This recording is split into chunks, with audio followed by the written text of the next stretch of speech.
When the United States declared its independence from Britain, it was not yet a nation destined to span a continent.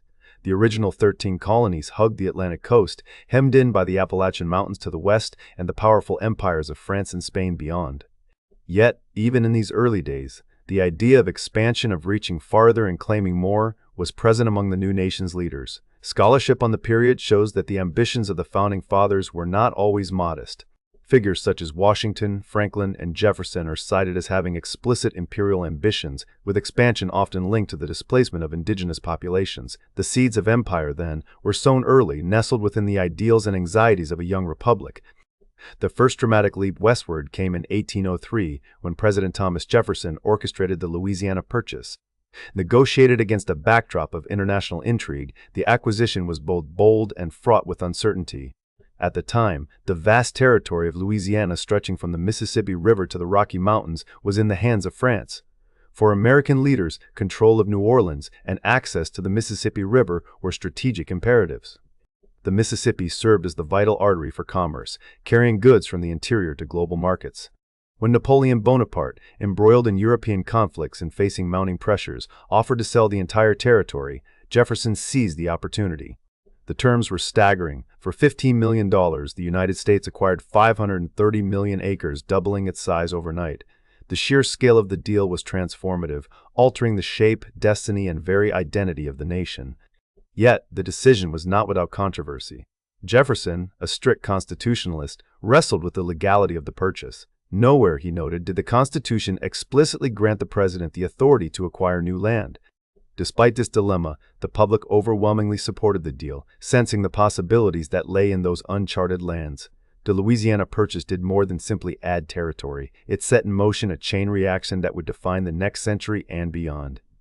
Historians emphasize that the purchase changed the world, not just for Americans, but for the many peoples living within those boundaries.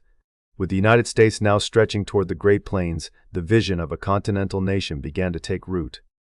The nation's self-image shifted from a fragile coastal republic to an ambitious, expanding power.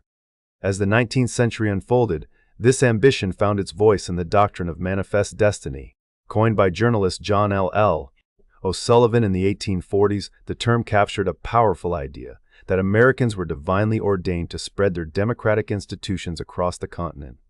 This belief was not merely political or economic, it drew on religious and ideological roots, echoing the Puritan vision of a city upon a hill. But now, that city was imagined not as a single shining example, but as a continental reality stretching from the Atlantic to the Pacific. Manifest destiny became the guiding star for American expansionists. It justified the annexation of Texas, the pursuit of the Oregon Territory, and the eventual war with Mexico. The ideology was reinforced in art, popular culture, and politics. Murals in the United States Capitol depicted westward migration as a noble and inevitable march.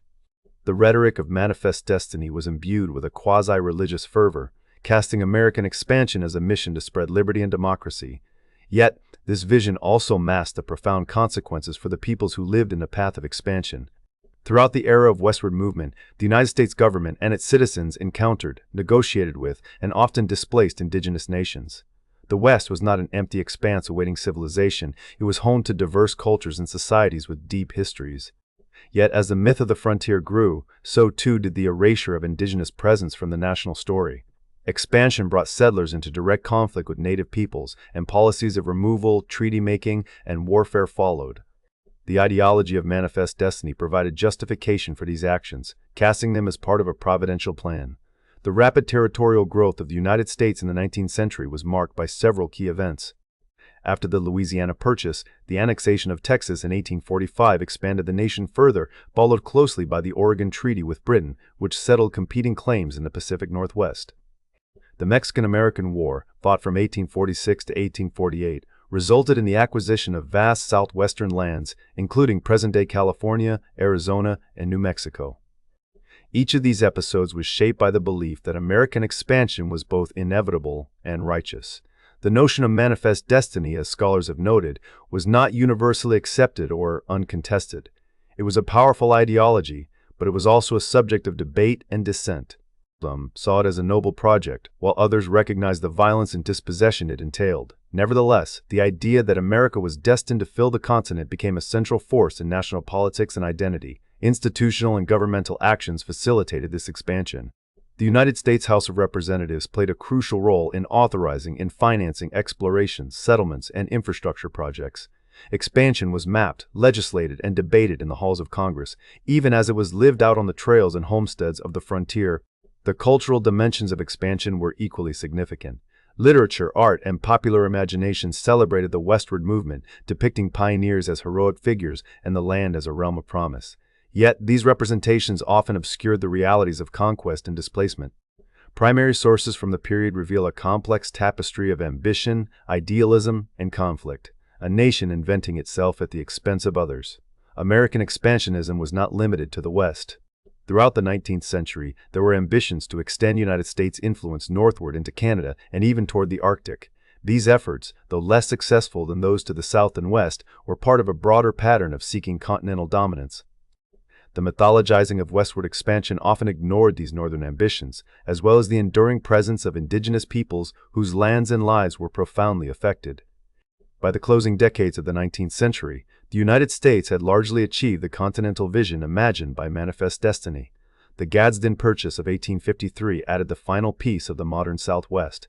The vast swath of territory now under American control was crisscrossed by railroads, dotted with new cities, and home to a rapidly expanding population.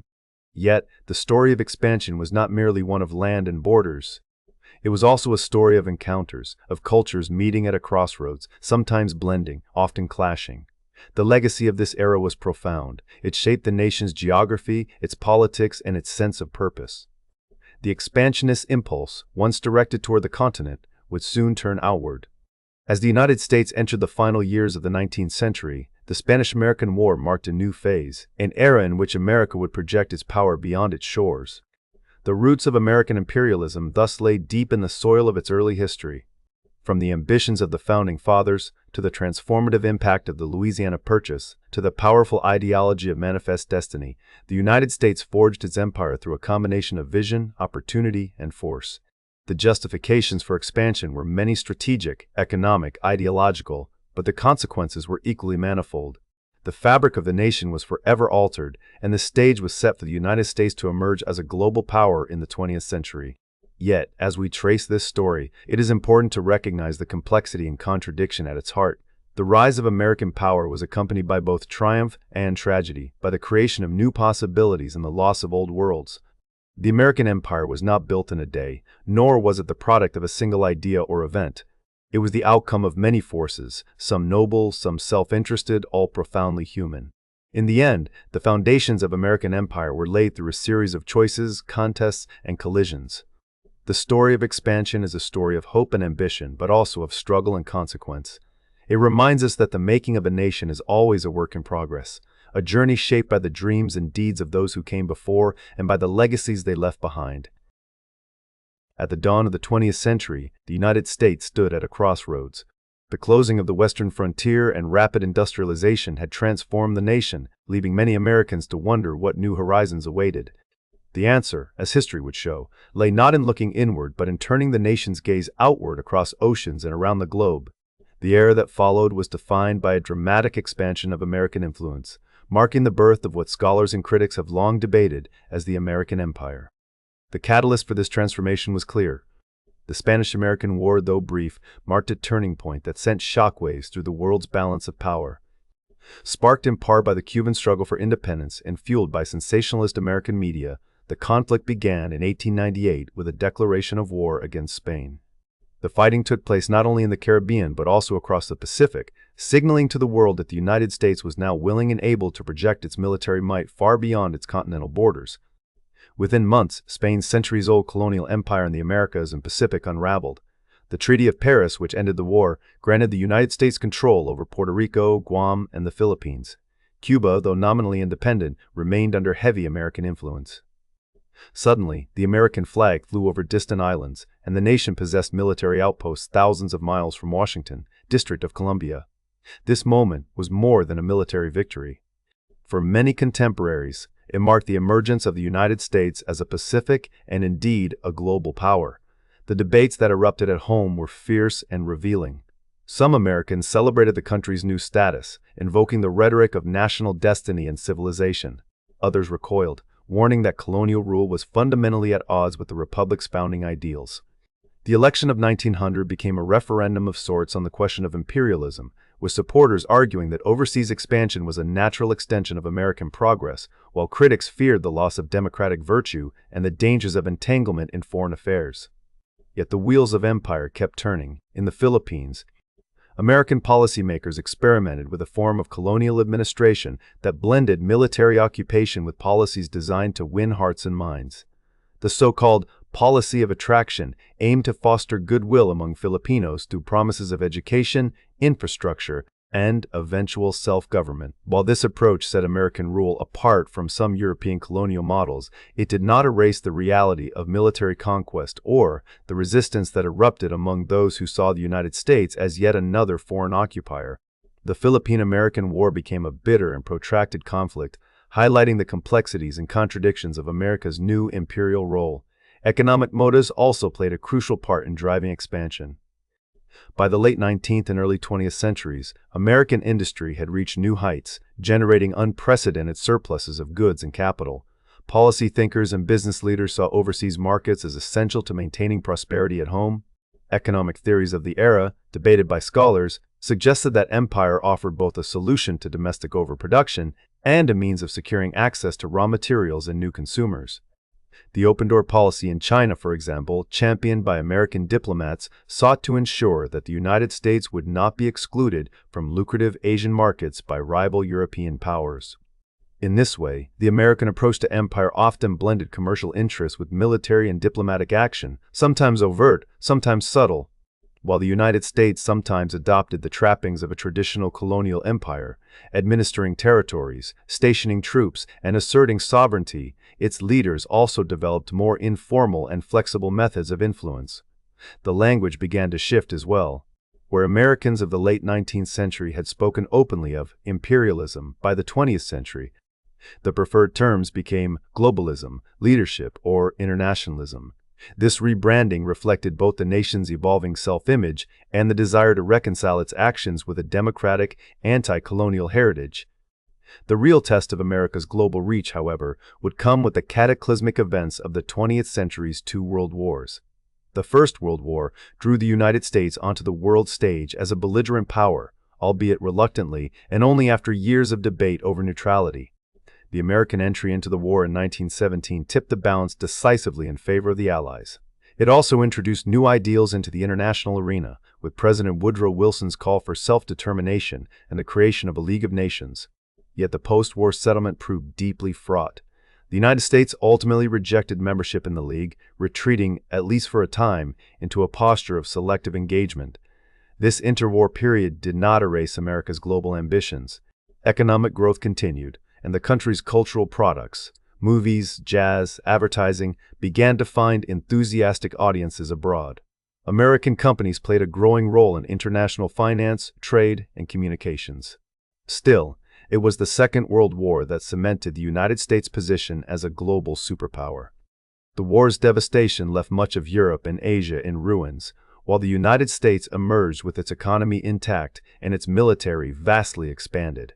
The war effort had mobilized the nation's resources on an unprecedented scale, and victory brought not only prestige but also immense responsibility. When the guns fell silent in 1945, the United States stood at the center of a new world order. American leaders, recognizing the dangers of isolationism, took the lead in shaping international institutions designed to prevent another global conflict. The United Nations was founded with strong United States backing, reflecting the vision of a world guided by collective security and the rule of law. At the same time, American economic power underpinned the reconstruction of Europe through initiatives such as the Marshall Plan, while the dollar supplanted the British pound as the world's reserve currency. These actions marked a decisive shift. The United States embraced the responsibilities and the burdens of global leadership, yet the post-war world was anything but tranquil. The rapid deterioration of relations between the United States and the Soviet Union gave rise to the Cold War, a decades-long rivalry that defined the international system for nearly half a century. This new struggle was not a traditional imperial contest for territory, but a global ideological conflict between capitalism and communism. The United States and its allies, on one side, and the Soviet bloc, on the other, vied for influence through a combination of military alliances, economic aid, and cultural diplomacy. Proxy wars erupted in Korea, Vietnam, and elsewhere as each superpower sought to shape the fate of distant nations. During the Cold War, the United States expanded its military presence around the world to an extraordinary degree. Alliances such as North Atlantic Treaty Organization bound together a constellation of states under American leadership, while a global network of bases projected power across continents and oceans. The nuclear arms race, with its specter of mutual destruction, added a new and terrifying dimension to the contest for supremacy.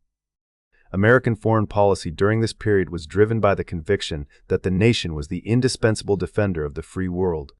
The rhetoric of liberty and democracy provided an ideological justification for interventions large and small, though critics at home and abroad sometimes questioned the consistency of these ideals with the realities of covert operations and support for authoritarian regimes. Even as American power was measured in military and economic terms, its cultural influence became a phenomenon in its own right. In the decades following World War II, American films, music, and consumer products achieved a kind of ubiquity that was unprecedented. Hollywood movies, jazz records, and later rock and roll and television shows captivated audiences from Paris to Tokyo. The English language spread rapidly, as did American sports and fashions. Some observers describe this as a new form of empire, an empire of the mind, in which American values and lifestyles became aspirational models for people around the globe. The rise of multinational corporations headquartered in the United States further reinforced the country's economic and cultural dominance. This global reach was not without controversy. Scholars and critics debated whether the United States constituted a real empire or whether its methods represented something new, a more subtle, less formal system of dominance. Some pointed to the persistence of overseas territories such as Puerto Rico and Guam, as well as the legal complexities faced by residents of these areas, as evidence of traditional imperial structures. Others emphasized the ways in which American power operated through international institutions, economic leverage, and the appeal of its culture, rather than direct colonial rule. The phrase "empire in denial" captured the ambivalence with which both Americans and outsiders viewed the nation's global role, at once dominant and reluctant to acknowledge the full extent of its influence. The legacy of American imperialism extended into the very fabric of international relations. The country's actions were often justified by appeals to universal values, democracy, freedom, human rights, but these ideals sometimes clashed with strategic interests. Debates over intervention, the support of friendly regimes, and the use of covert operations reflected the enduring tension between principle and power. Meanwhile, the experience of American colonialism, particularly in places like the Philippines, left its mark on patterns of governance, legal structures, and even contemporary civil violence. As the 20th century drew to a close, the United States faced new questions about the nature and limits of its global reach. The collapse of the Soviet Union left America as the world's lone superpower, a position that brought opportunities as well as challenges. The language of empire gave way to talk of globalization, but the substance of American influence remained profound.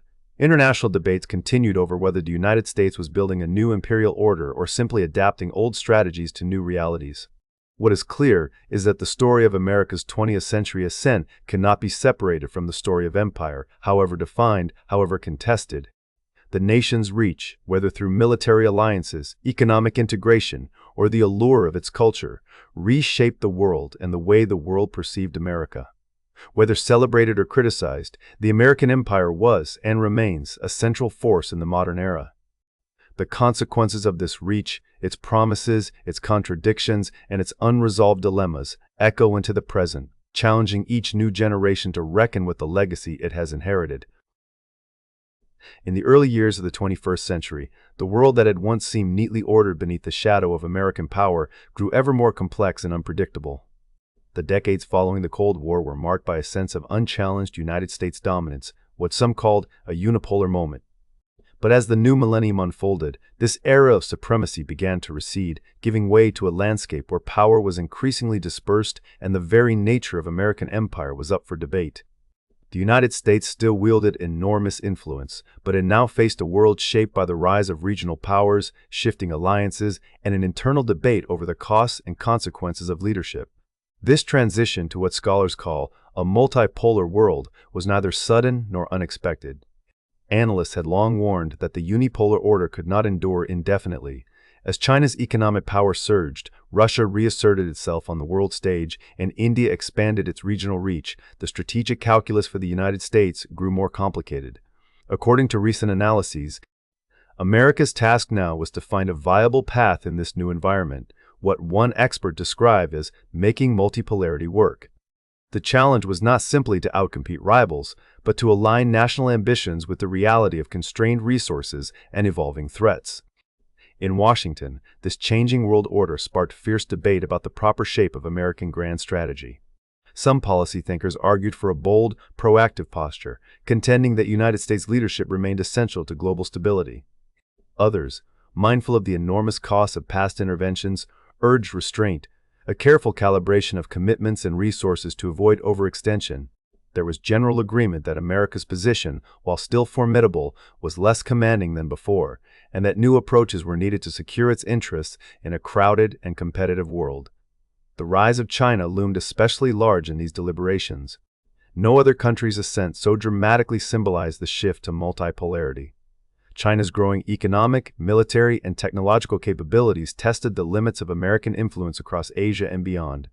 Russia, too, sought to challenge the post-Cold War order, leveraging energy resources and military power to exert its will in regions like Eastern Europe and the Middle East. India, with its vast population and growing economy, emerged as another important player, asserting its interests on the global stage and complicating any simple narrative of American leadership. The implications for United States strategy were profound. For decades, American foreign policy had been built on the assumption of primacy, a belief that the United States could shape global outcomes in its favor, often with the backing of like-minded allies. But in an era of multipolarity, the United States could no longer count on automatic deference from friends or rivals. New coalitions were required, and even long-standing alliances demanded constant attention. The process of adapting to this reality was uneven, marked by moments of agility and periods of drift. Beneath these strategic calculations, a deeper question persisted: was the United States, in fact, an empire? The debate over American imperialism was hardly new, tracing its roots back to the aftermath of the Spanish-American War, but it gained fresh urgency in the contemporary age. Some critics argued that America's global presence, its web of alliances, military bases, and economic leverage constituted a modern form of empire, even if cloaked in the language of leadership or partnership. Others insisted that the United States was fundamentally different from traditional empires. It was, in this telling, a reluctant hegemon, drawn into world affairs by necessity rather than a hunger for conquest. This debate was not merely academic. It shaped the choices Americans made about war and peace, intervention and restraint. The legacies of earlier conflicts, Vietnam, Iraq, Afghanistan, weighed heavily on the national psyche. The tension between interventionism and isolationism, between a sense of global responsibility and wariness of entanglement, played out in Congress, the press, and the public square. Anti-imperialist traditions, long a feature of American political life, found new resonance amid the tribulations of the post-September 11th era. The Cold War's legacy, too, cast a long shadow over American policymaking. The intricate web of alliances forged to contain the Soviet Union, NATO, security guarantees in East Asia, and partnerships around the globe remained central to United States strategy, even as the original adversary had faded. The nuclear arms race, a defining feature of the Cold War, left behind arsenals and doctrines that continued to shape security thinking in Washington and beyond.